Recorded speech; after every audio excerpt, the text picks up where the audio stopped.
ஆன்மீக நண்பர்கள் அனைவருக்கும் வணக்கம். ஓம் ஸ்ரீ மகா பெரியவா திருவடிகள் சரணம். நாம் இன்னைக்கு இந்த வீடியோவில் என்ன பார்க்க போகிறோம் அப்படின்னா, மீளவே முடியாத கடனில் இருந்து கூட மீள வேண்டுமா? இந்த ஒரே ஒரு வழிபாடு மட்டும் செய்தால் போதும். அது என்னென்னு தெரிஞ்சுக்கிறதுக்கு முன்னாடி இது வரைக்கும் நம்ம சேனலை சப்ஸ்கிரைப் பண்ணாதவங்க சப்ஸ்கிரைப் பண்ணிக்கோங்க. இந்த வீடியோ பிடிச்சிருந்துச்சுன்னா ஒரு லைக்காம் கொடுங்க. வாங்க இப்போ நம்ம வீடியோக்குள்ளே போகலாம். இந்த உலகத்தில் கடன் வாங்காதவங்க அப்படின்னு யாருமே இருக்க மாட்டாங்க. அனைவரும் ஏதாவது ஒரு நேரத்தில் யாருக்கிட்டாச்சும் கடன் வாங்கும் அளவுக்கு சூழ்நிலை உருவாகும். அந்த நேரத்தில் கடன் வாங்காதவங்க யாராக இருந்தாலும் கடன் வாங்கியே ஆக வேண்டும் அப்படிங்கிற நிலை ஏற்படும். ஒரு சிலர் அந்த கடனை திரும்பி அடைச்சி விடுவாங்க. நேர காலம் சரி இல்லாதவங்க சிலர் அந்த கடனை அடைக்க முடியாமல் வாழ்க்கையில் படாத பாடுபடுவாங்க. அப்படி கடல் அளவு இருக்கும் கடனை கூட கரைவதற்கு பிரதோஷ வழிபாடு சிறந்தது. அதில் திங்கட்கிழமை செய்யும் பிரதோஷ வழிபாடு இன்னும் சிறப்பு வாய்ந்த ஒன்று.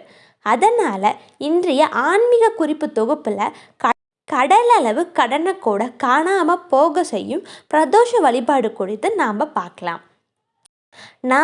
நம்ம கடனை அடைவதற்காக செய்யும் பிரதோஷ வழிபாடு செய்ய சோமவார பிரதோஷத்தில் வரும் மாதத்தில் காலையிலேருந்து பிரதோஷ விரதத்தை கடைப்பிடிச்சு வரணும். ஆனால் உடல்நிலை சரியில்லாதவங்க, வயதானவங்க போன்றவங்க விரதத்தை மேற்கொள்ள முடியாதவங்க இந்த விரதத்தை மட்டும் தவிர்த்து கொள்ளலாம்.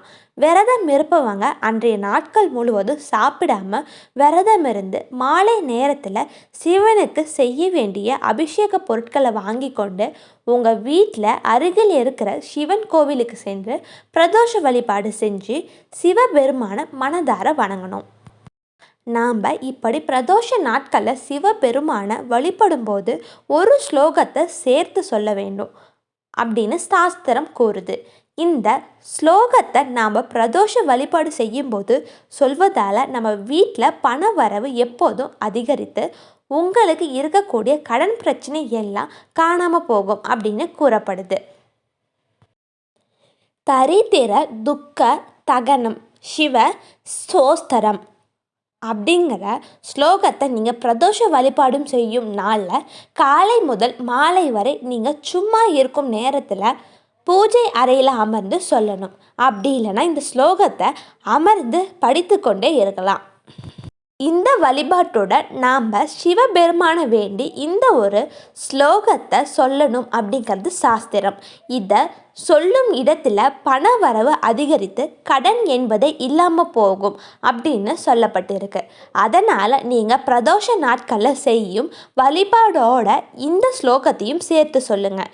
இந்த ஸ்லோகத்தின் பொருள் தரித்திரம் துக்கம் போன்றவற்றை உங்களை விட்டு விலகு வைக்கும் சிவமந்திரம் என்பதே இதுக்கான பொருள்.